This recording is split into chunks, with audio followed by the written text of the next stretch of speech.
So the WNBA CBA is signed. It has been signed, and I think everybody realizes that it is it was a monumental occasion.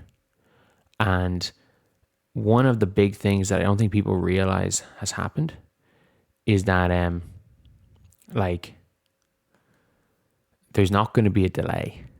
And I thought there was as good as a guarantee of a delay. And I thought it was just going to be, you know what, look, we're not at the stage where we're going to lose any regular season games, but we might lose preseason, which isn't the end of the world. Look, I'm going to be real here. It's not, losing preseason is not the be all and end all. Like, you ideally want there to be a preseason, but like if you lose preseason at the end of the day, who really cares? Who really cares? That being said, though, they're not losing preseason. They are not losing preseason. And not only are they not losing preseason, they're not losing the expansion draft, everything, the timeline we have seen. So if you guys have seen right here, and we have a deal. This was 8:26 a.m. So this was 8:26 a.m. Irish time. So this is about 2 hours ago.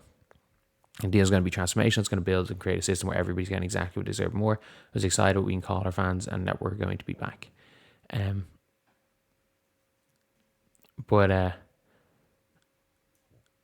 the end of the day, it is a big deal. Engelbert confirmed the extended negotiations avoided any impacts to the schedule.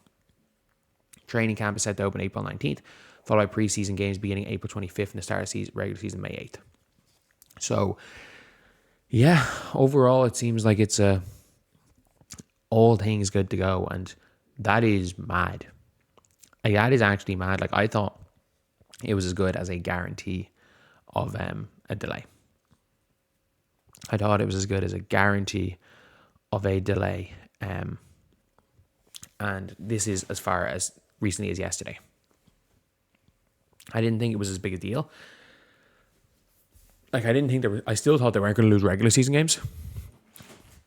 I didn't think they were going to lose, when it came down to it, I thought that they were going to lose preseason.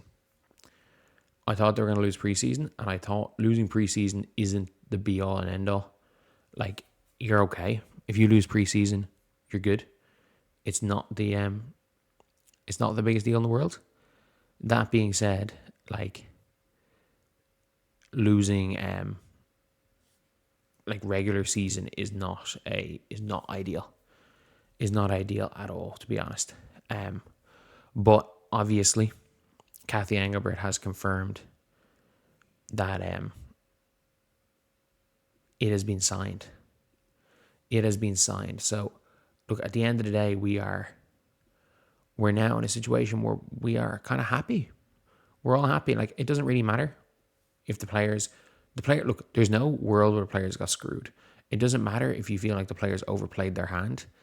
At the end of the day, the players hopefully got something close to what they wanted, and the league is hopefully going to be sustainable.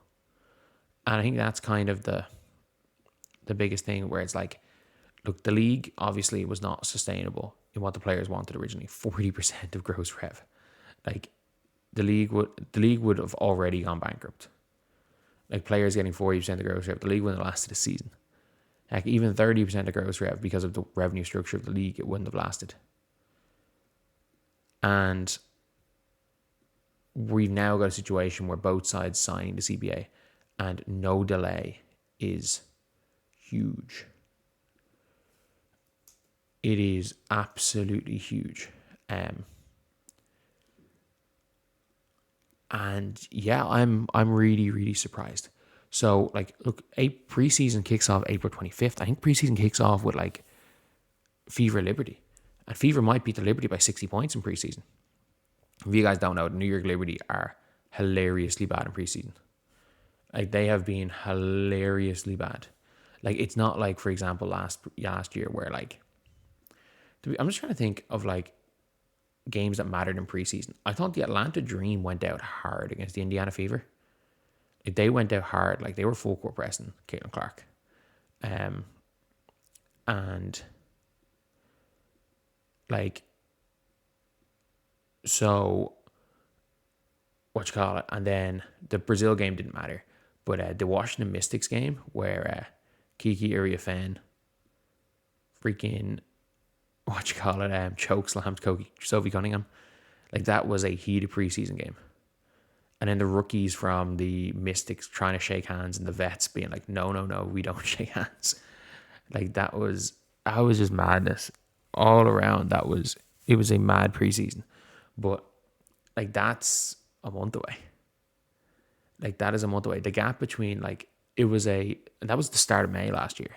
So like there was 3 months between the first free agency signing, domino, which was Natasha Howard for the Fever. It was 3 months from that till the start of the season last year. This year, the first domino to the first preseason, first free agent domino might be 3 weeks, which is mental, which is actually mental. But yeah, fair play to all of them. Fair play to everybody for getting in a room and sorting this all out. Fair play to all of the WNBA, WNBPA executive committee people. Fair play to all the WNBA league people. Fair play to the reporters sitting outside. Fair play to the streamer who, I mean, they did everything they could. They did everything they could to stop him getting involved in any way, but shout out the Venom. Shout out the Venom as well. But yeah, look, it is a big occasion. Like, I don't want to say the word being like, oh, a CBA is a monumental occasion. At the end of the day, the fact that it's not a free for all, like all of these, realistically, sport should be a free for all. If a billionaire wants to burn a bunch of money on a team, he should be allowed to burn a bunch of money on a team. Unpopular opinion. Like if a billionaire wants to pay his players $3 million each, he should be allowed. Like, I think a quote-unquote transformational win is fundamentally restructuring how the league is ran, but like American leagues don't work like that. Unfortunately, American leagues don't work like that. That is that is just an unfortunate thing.